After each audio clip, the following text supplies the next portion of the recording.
Morning, my dear students. Today we discuss midterm and max term. ठीक है, midterm और max term expression जो होती हैं उनके बारे में डेवलप डिस्कस करेंगे हम लोग यहाँ पे. ठीक है, मिड टर्म्स कैसे फाइंड किए जाते हैं और मैक्स टर्म कैसे फाइंड किए जाते हैं उनके बारे में डिस्कस करना है. ये हमारा टॉपिक जो है बूलियन अलजेब्रा से रिलेटेड है, जो हम लोगों ने पढ़ा था के मैप के रूल्स मैंने आपको बताए थे. ठीक है, और के मैप कैसे बनाया जाता है वो भी बताया था, और उसका एग्जांपल भी देखिए मैं बताऊंगा अभी. इसके बाद पहले मिन टर्म और मैक्स टर्म समझ लेना जरूरी है, क्योंकि के मैप सॉल्व करने से पहले मिन टर्म और मैक्स टर्म पता होना बहुत आवश्यक है. ठीक है, तो मिन टर्म और मैक्स टर्म होते क्या है? मिन टर्म्स एक्सप्रेशंस मोड एक्सप्रेशंस होती हैं जो आपकी इस फॉर्म में A B plus C D, जो ये फॉर्म एक्सप्रेशन का है इसको हम लोग बोलते हैं मिन टर्म एक्सप्रेशन. ठीक है, तो हमको देखना है कि मिन टर्म एक्सप्रेशन होती कौन कौन सी हैं, जैसे कि कैसे फॉर्म की जाती है. तो आपको देखना है, पहले हम टू वेरिएबल में देख लेते हैं. ठीक है, यहाँ पर ए, यहाँ बी, और नेक्स्ट जो आता है वो हमारा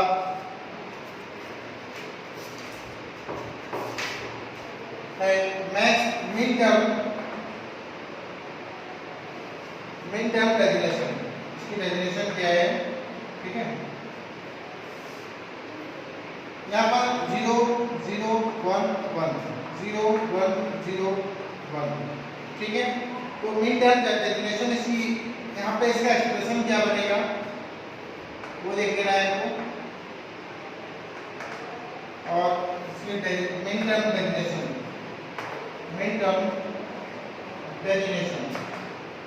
after that 0 0 means a dash b dash, means if anywhere written 0 then it means a dash. In b if written 0 it means b dash, means if you see anywhere 0 it means dash. Min term की जब बात करते हैं कहीं पर भी आपका 0 लिखा हुआ है then it means dash. आपको उस वेरिएबल के ऊपर डैश लगाना ही पड़ेगा. ठीक है, आफ्टर दैट नेक्स्ट बात करते हैं 0 और 1. तो यहाँ पर लिखा है a 0, so 0 represents dash, means a dash b. After that a here written 1 it means a, if b written 0 it means b dash. After that ab, so that is the mid terms value. After that ये mid term expression या mid terms बोल सकते हैं, terms है. इसकी definition क्या क्या होगी? It means m0, it means m1, m2 and m3. we represent the mid terms in its definition. ये इसकी डेफिनेशन क्या आती है? हम बोल सकते हैं कि हमारा कहीं लिखा हुआ है f a b, और इसका जो दिया हुआ है क्या है 0 3 4. then you need to find its mid term expression. so how you find it? so you can find with the help of this table. ये इस टेबल के थ्रू फाइंड कर सकते हैं. अब इसको हमें रिप्रेजेंट करना है. पहले तो हमको ये सारे नंबर जो है बाइनरी नंबर में कन्वर्जन आना चाहिए, है ना. तो हमारा ये जो नंबर है वो हमारा क्या है? यहाँ पे 0 लिखा है, इट मींस 0 0. ये बाइनरी में होगा. After that 3 it means 1 1, means the when both number is 1 then it will be 3. After that 4 it means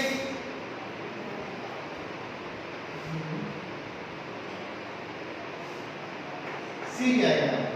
ठीक है, तो 3 वैल्यू होगा ये C आए 3 4 आ चुका है. दो वेरिएबल में सिर्फ और सिर्फ 3 तक ही जाता है, 4 नहीं आता है. So it means 4 means 100। ठीक है। एक चीज और ध्यान रखनी है कि जब हमारे टू वेरिएबल हो, टू वेरिएबल में for example a, b, then numbers जो जाएंगे आपके 0 से लेके 3 तक, 0 to 3। अगर हमारा नंबर 3 वेरिएबल है a, b, c, then your number will be 0 to 7। After that, if your variable is a, b, c and d, it means the numbers goes to 0 to 15। Means 16 combination होंगे यहाँ पे। 4 means 2 to power में जाता है। 2 to power अगर 2 है तो 4 combination बनेंगे, 2 टू पावर 3 है तो आपके 8 कॉम्बिनेशन बनेंगे, and power is 4 it means combination में 4 16 कॉम्बिनेशन बनेंगे। After that we will see in 3 variable expression how many combinations will make and how expression min terms कैसे लिखे जाएंगे, उसकी डेफिनेशंस क्या होंगे, वो सारी चीजें आपको पढ़नी है।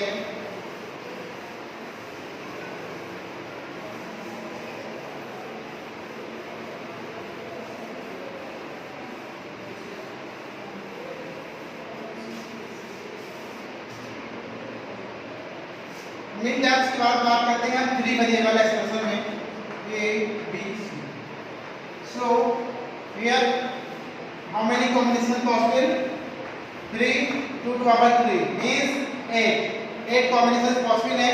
then after that we write here 0 0 0। okay, आप अपने हिसाब से बनेंगे। पहले आपको 4 टाइम 0 कर लेना है, after that 1 1 1 4 time 1 1 1 1।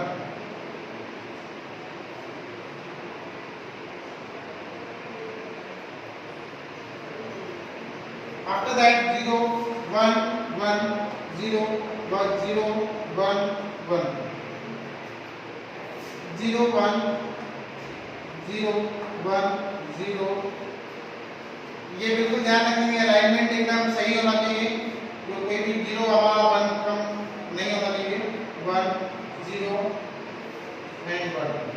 Okay, so you understand. 4 times 0 आपको स्टार्टिंग में पहले 0 बनना है, आफ्टर दैट 4 1 बनने हैं, फिर 2 अल्टरनेट 0 डालने हैं, फिर 2 अल्टरनेट 1 डालने हैं, फिर 0 फिर 1, फिर उसके बाद 1 बाय 1 0 1 0 1 0 1 0 1 चलता है। अब इसको हम लोग देखेंगे कि ये हमारा है क्या डिजिट। मान लीजिए 0 0 कहीं लिखा हुआ है तो मींस 0 आता है, यहाँ 1 आता है, 2 आ जाएगा। मींस हम देखना चाहेंगे ऐसे ऐसे लिखता हूँ तो अगर 1 1 0 आ जाए इट मींस 6। मींस ये जो आपके नंबर्स लिखे हैं वो 0 1 2 3 4 5 6 7, दैट इट मींस 7 तक गया है ना। After that we find the min term. Min term find करते हैं। मिन टर्म फाइंड करने के बाद देखिए यहाँ पे मिन टर्म जैसे कि हमने अभी 2 वेरिएबल में देखा था, 3 वेरिएबल में देखते हैं। So here a dash b dash c dash. अगर 0 आपको कहीं भी दिख रहा है तो उसका डैश करा दो, बट इसका ध्यान रखना है कि हमारे a है b है c है ना। तो यहाँ पे हमको लिखना है a dash b dash and c, a dash b c dash. After that a dash b c, a b dash c dash, a dash b sorry a dash a b dash c। after that a b and c dash and a b and c।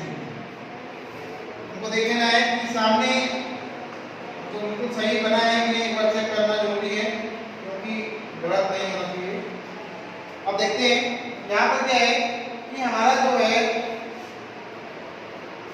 0 represents dash. मैंने आपको पहले भी बताया है कि जहां भी आपको 0 दिखेगा वहां पर आपको डैश रिप्रेजेंट करना है, और जिसका जहां पर जो वैल्यू आ रहा है उसको एलजेब्रिक कहां नोट करना है। या आपको सिंपल क्या करना है, ऐसे नहीं समझ में आ रहा है तो आपको क्या करना है, सीधे ABC लिखते चले जाओ सबके साथ। अब जहां जहां पर आपको जिस टर्म के आगे इसको इससे कंपेयर करना है, इसको इससे करना है, इसको इससे करना है, मींस इसकी बेस वैल्यू को देख लो, उसके अकॉर्डिंग मींस ये पूरा उठा करके इसके ऊपर रखो।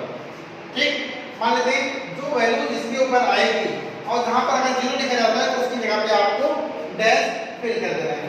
ठीक, इसका मिन टर्म डेफिनेशन क्या होगा? Min term definition it means m0, m1, m2, m3, m4, m5, m6 and m7. That is the min term definition.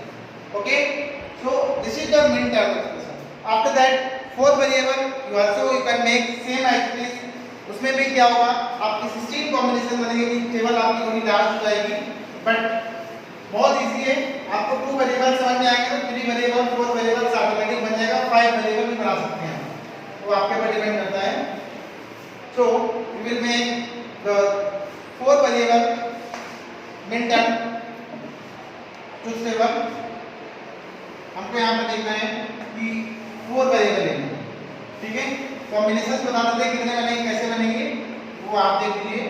यहाँ पर A B C D, these are 3 variables, then we make combinations, means you need to write here 2 to the power 4 means 16, means 16 combination बनेंगे। तो 16 combinations के लिए आपको यहाँ पर 0 जो है 8 टाइम लिखना पड़ेगा। After that 1 also need to write 8 times, 1 2 3 4 5 6 7 and 8। After that 0 0 0 0, then 4 time, means इसको डिवाइड करते चले जाएंगे। 8 टाइम 0 लिखे थे, 4 टाइम 0 लिखते हैं, फिर उसके बाद 4 टाइम 1 लिखते हैं, 1 2 3 4 5 6 7 8, फिर 1 2 3 4। After that alternate 0 0 0 1 1 0 0 1 1 0 0 1 1 and 1 2 3 4 5 6 7 8 9 10 11 12।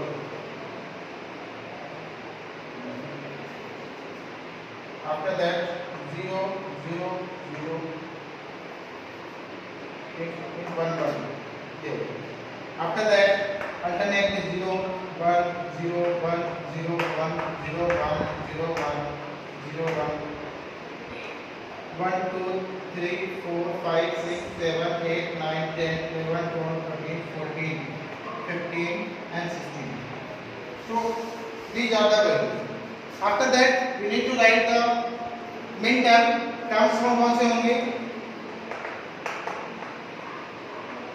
min terms में देखते हैं कि हमारा यहाँ पे क्या वैल्यू है, क्या टर्म आएगा।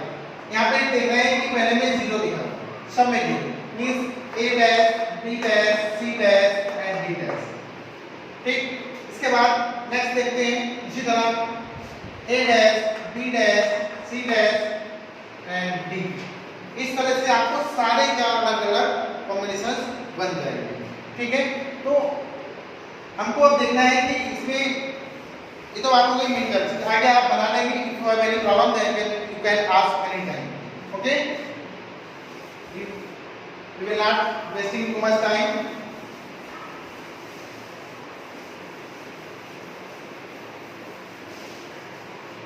आफ्टर दैट मैक्स टर्म मेगा। Max term is similar process but symbol will be change, means 0 को 1 रिप्रेजेंट करेंगे, 1 को 0 रिप्रेजेंट करेंगे, और यहाँ पर जो भी हमारे सिंबल होता था डॉट ऑपरेटर की जगह पे अब हम सिर्फ और सिर्फ यहाँ पे प्लस का यूज करेंगे। मींस हम एक 2 वेरिएबल का बना देते हैं, उसके बाद 3 वेरिएबल और 4 वेरिएबल आप अपने आप को देख लेंगे। a b एंड यहाँ पे मिन टर्म आएगा। After that min term resolution, इसकी रेजोल्यूशन क्या होगी? After that 0 0 1 0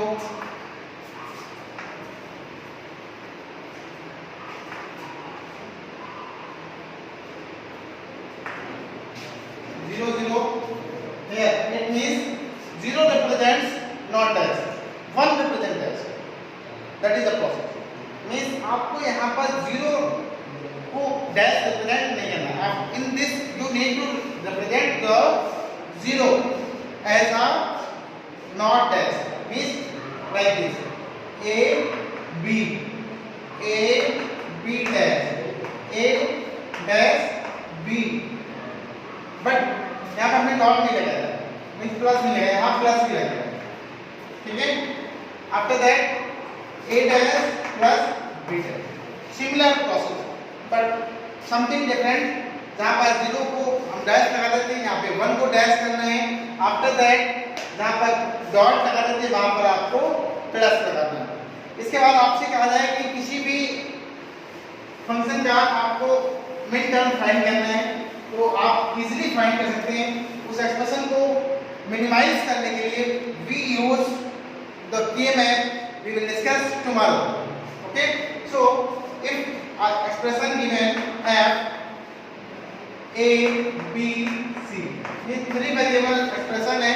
In this given the function like this 3 5 7 and 4. This is the function.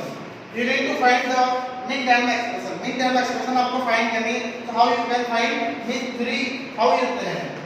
You represent 3 as a 0 1 1, 5 as a 1 0 1. After that 7 1 1. After that 4 1 0 0. That is the binding value unit. After that you need to find the mid-term expression. Mid-terms find करने इसके a dash b c, comma a b dash c, comma a b c, comma a b dash c dash. Okay. So you represent as a function a b c like this. A dash b c plus a b dash c plus a b c plus a b dash c dash. Then you need to minimize this expression with the help of KMap. So we discuss it tomorrow in to minimize in KMap. Okay. So if you need to find it in max term, so how you can find? Max term में बता देता हूँ उसको कैसे find करना है आपको. Max term में आपको इसी को हम बताते हैं कैसे करना है. तो आपका सिंगल यहाँ तक तो सिंगल है, सिंपल कुछ नहीं करना है. बट यहाँ पे थोड़ा चेंज हो जाएगा. यहाँ पर आएगा जहाँ पर 0 लिखा है उसको आपको सिंपल a लिखना है, फिर प्लस लगाना है. यहाँ पर आपका आ जाएगा b dash plus c dash, फिर आएगा आपका 1 0 a dash plus b plus c dash, comma a dash plus b dash plus c dash. After that 1 a dash plus b plus c dash. That is the your max term. और max term find जब करना होगा then you write expression like written like this 5. means इस number से पहले 5 लिखा होगा. means अगर max term में पूछा जाएगा तो 5 पहले लिखा होगा, otherwise not written. So this is the max term expression f a b c. This is the max term and this is the min term. So students, we will discuss tomorrow KMap. So thank you for watching my video. Thank you.